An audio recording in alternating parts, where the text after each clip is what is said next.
नमस्कार दोस्तों, राधे राधे, सुप्रभात। कैसे हैं आप सभी लोग? उम्मीद है कि आप सभी लोग अच्छे हैं और एकदम स्वस्थ और मस्त हैं। तो मैं भी अच्छी हूँ और एकदम स्वस्थ हूँ। तो कल मेरा ब्लॉग नहीं आ पाया था और आप लोग सोचते होंगे रोज़ ही इनका ब्लॉग नहीं आता, रोज़ ही ऐसे ही बोल देती। तो सच कहूँ, कभी कभी मेरा मन ही नहीं होता है। और वीडियो तो था मेरे पास, पर इन दिनों ना घर में काम कुछ ज़्यादा ही हो रखा है, इस वजह से कल वीडियो नहीं आया था मेरा। और ये ब्लॉग है एकादशी के दिन का, यानी मंगलवार के दिन का। तो सवेरे के सारे काम मैंने निपटा लिए थे घर के, और नहा धोकर मैं आ गई थी पूजा वाले रूम में। तो यहाँ मैं लगा रही थी पोछा। यशी ने वैसे पूजा कर ली है, तो मैं सिर्फ यहाँ पोछा लगाऊंगी। यसी ने पूजा कर ली है, या ना बाहर की पूजा कर ली है, यहाँ की पूजा उसने छोड़ दी थी। और बाहर मैं पोछा लगाकर चली गई थी बाहर। तो बाहर मैंने जल चढ़ाया, और जल चढ़ाते समय ना मेरी सारी जो साड़ी और पेटीकोट था वो पूरा गीला हो गया, क्योंकि जो हमारा चबूतरा है ना, उसका जो ढाल है उसने हमारे जहाँ हम लोग बैठते हैं ना उस तरफ कर दिया है। तो बहुत ज़्यादा दिक्कत होती, सारा पानी हम लोग की तरफ ही आता है। काफ़ी कोशिश भी की हम लोगों ने कि इसको सुधार लें, पर जब तक कि अब वहाँ पर दोबारा से फर्श नहीं होगा ना, तब तक वो कुछ होने वाला नहीं है। और बस इसी इंतज़ार में है कि आज नहीं तो कल, कल नहीं तो परसों काम शुरू होगा। मिस्त्री तो आके देख जाते हैं, बस हाँ ही नहीं बोल रहे हैं, समस्या यहाँ आ रही है।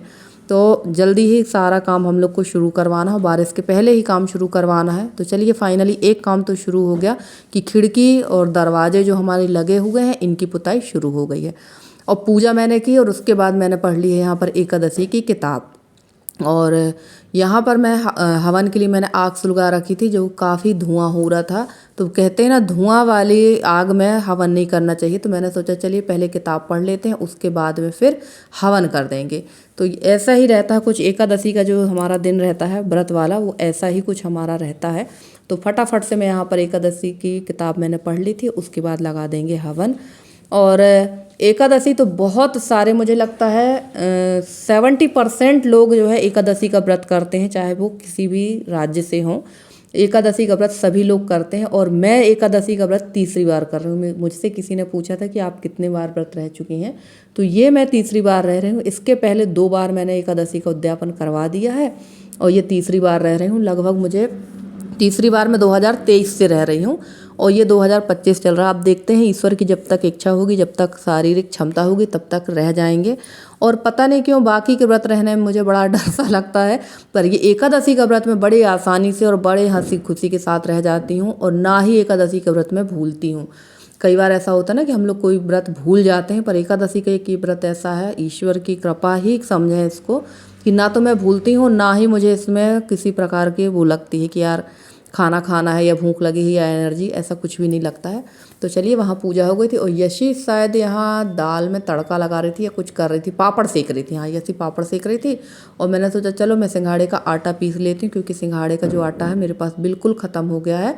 और ये अभी मेरे पास पुरानी ही गोटी चल रही हैं, और नई वाली गोटियाँ अभी रखी हुई हैं, वो भी मुझे कूटना है। पर कब कूटूँ कुछ समझ में नहीं आ रहा, क्योंकि घर जो है ना अभी मेरा इतना अस्त व्यस्त हो रखा है कि मैं बता नहीं सकती हूँ। बहुत ही ज़्यादा अस्त व्यस्त घर रखा, और अभी मैं सेट घर को इसलिए भी नहीं कर रही हूँ कि अभी ना जहाँ तहाँ आपने देखा है ना कि जहाँ सीमेंट का काम हुआ है, जहाँ तहाँ पुताई, मतलब सीमेंट लगी हुई है, तो वो सारी मुझे पुताई करवाना है। पूरा वाइट सीमेंट का पुताई भी अभी होना है।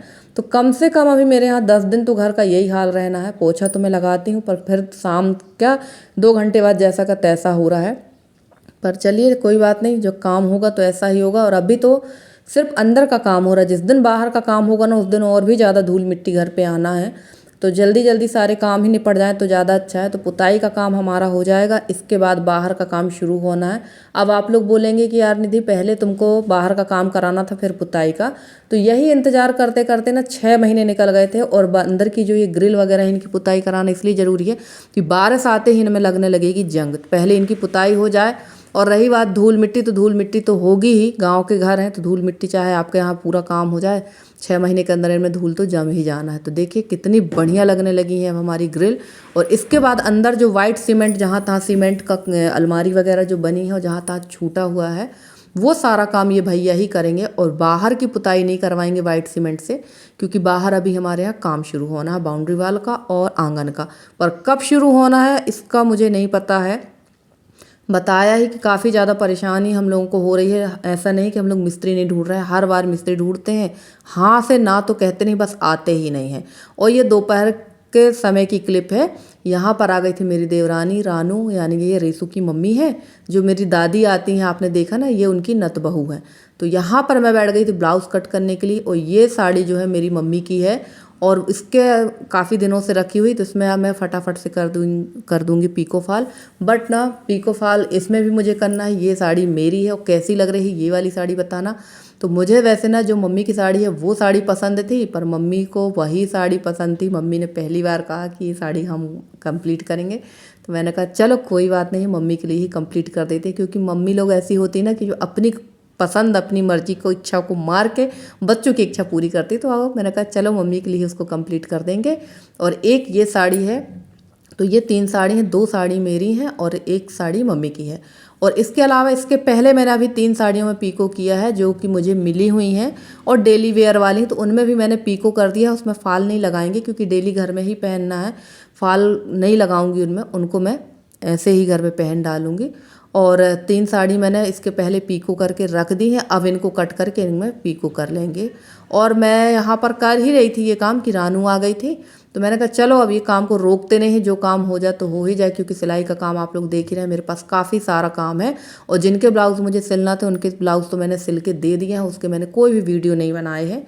और अब हम लोग को शुरू करना अपने ब्लाउज़ों की सिलाई। तो कुछ ब्लाउज़ों की सिलाई करेंगे, जैसे ये साड़ी हैं, इनके ब्लाउज़ बड़े अच्छे हैं, प्रिंटेड ब्लाउज़ हैं, तो इनकी सिलाई कर लेंगे। बट यहाँ पर ना फाल भी नहीं मिले, अस्तर भी नहीं मिला, तो इसके लिए अब मुझे जाना पड़ेगा अपने यहाँ के लोकल मार्केट पे।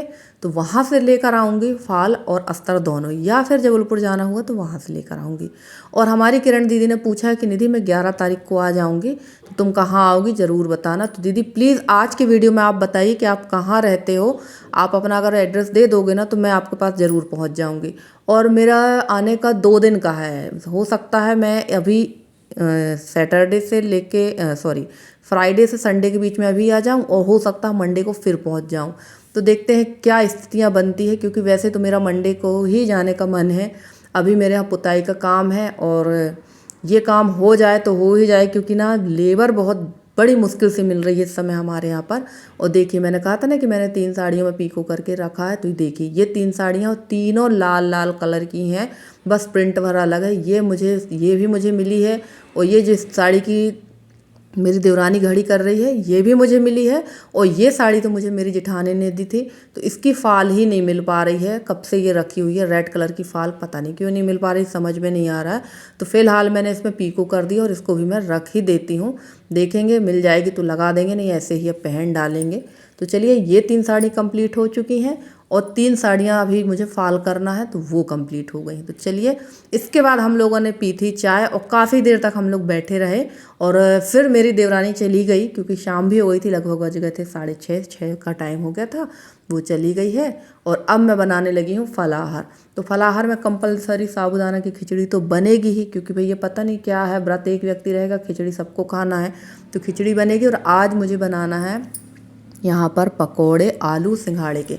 तो सबसे बनते हैं, कुछ इसमें नई चीज़ नहीं है। यहाँ मैंने बॉइल्ड आलू लिए हैं, इसमें मूंगफली का चूरा डाल दिया है, हरी मिर्च डाल दी है, हरी धनिया मेरे पास थी नहीं, खड़ा जीरा, सेंधा नमक और सिंघाड़े का आटा। बहुत सारे लोग ना कुट्टू का आटा यूज़ करते हैं, बट हम लोग कुट्टू का आटा यूज़ नहीं करते। और बहुत सारी बहनें सवा का चावल यूज़ करती हैं, जो बारीक मार्केट में मिलता है ना सवा का चावल।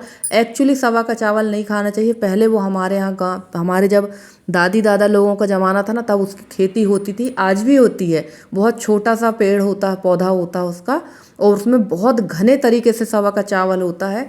कभी आप लोग उसको मेरे यहाँ कभी कोई ऐसा आएगा तो मैं दिखाऊंगी। और सवा का चावल एक्चुअली अनाज में माना जाता है, पर बहुत सारे लोग सवा का चावल बना बना के खाते हैं, पर हम लोग सवा का चावल यूज़ नहीं करते हैं। हम लोग सिंघाड़े का आटा ही यूज़ करते हैं और साबूदाना यूज़ करते हैं। और इसके अलावा लौकी यूज़ कर लेते हैं, आलू यूज करते हैं, और एक वो स्वीट पोटैटो जिसको हमारे यहाँ कांदा कहते हैं वो यूज़ करते हैं। तो अब की बार जब भी मुझे अगर स्वीट पोटैटो मिलेगा ना, तो मैं उसकी चाट बना के बताऊँगी। बहुत टेस्टी चाट बनती है और बहुत ही अच्छी लगती है खाने पे। और उसके ना गुलाब जामुन भी बनते हैं, बट मैंने कभी ट्राई किया नहीं, पर कोशिश करूँगी मैं अब कभी ऐसे व्रत के दिन उसको बनाने की। तो चलिए यहाँ पकौड़े बन रहे थे, और साबूदाने की खिचड़ी तो मैंने पहले ही बना के रख ली थी, वो मैंने शेयर नहीं की है। रोज़ रोज़ वही चीज़ क्या शेयर करना। और ये मैं बना ही रही थी तो मैंने सोचा आप लोग के साथ शेयर कर देते हैं। तो भैया व्रत के दिन भी फुल एनर्जी से सारे काम होते हैं। हाँ, खाने के बाद फिर एनर्जी बिल्कुल ख़त्म हो जाती है हमारी बॉडी की, लगता है कि यार अब बस कुछ काम ना करना पड़े। तो चलिए यहाँ सारे पकोड़े बन चुके थे, ये लास्ट वाला था तो इसको मैं बना लूँगी और इसके बाद में लगा लेंगे थाली और सबसे पहले लगाएंगे भोग। और मेरी एक बहन ने पूछा था कि आप कौन सा तेल यूज़ करते हो। तो देखिए वैसे तो नवरात्र जब मैं रहती हूँ तो मूंगफली का तेल यूज़ करती हूँ और बाकी रेगुलर इस व्रत में मैं सोयाबीन ही यूज़ करती हूँ। जो बात है मैं झूठ नहीं बोलती हूँ, क्योंकि भाई कहते ना कभी वो भी रहता है कभी वह भी नहीं रहता है। तो मैं अपनी परिस्थिति के अकॉर्डिंग ही काम करती हूँ। मैं ज़्यादा दिखावे के चक्कर में नहीं रहती हूँ, ना ही मैं ऐसा अपना खर्च करती हूँ कि जो मैं आगे इन फ्यूचर में ना उठा पाऊँ। तो चलिए यहाँ लग गई है हमारी थाली। तो सबसे पहले भोग लगाएंगे, उसके बाद यशी के पापा को और यशी को भी देंगे और हम भी खाएंगे। तो उसकी मैंने कोई क्लिप शेयर नहीं की है। आज का ब्लॉग कैसा लगा ज़रूर बताना, अगर अच्छा लगा हो तो लाइक करिएगा। मिलते हैं अगले ब्लॉग में, तब तक के लिए बाय बाय।